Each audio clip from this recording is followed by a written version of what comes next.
Kuntouttavassa perhesijoituksessa kokeneeseen sijaisperheeseen sijoitetaan koko apua tarvitseva perhe. Se kaikista voimaannuttavin asia tapahtuu siellä arjessa, arjen asioiden ympärillä.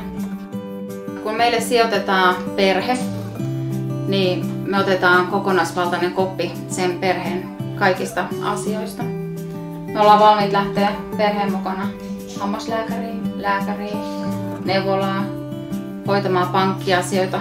Ihan mitä asioita siellä taustalla on, mitkä on jäänyt hoitamatta, niin nyt ei tarvitsekaan selvitä arjesta yksin, vaan me hoidetaan ne asiat yhdessä.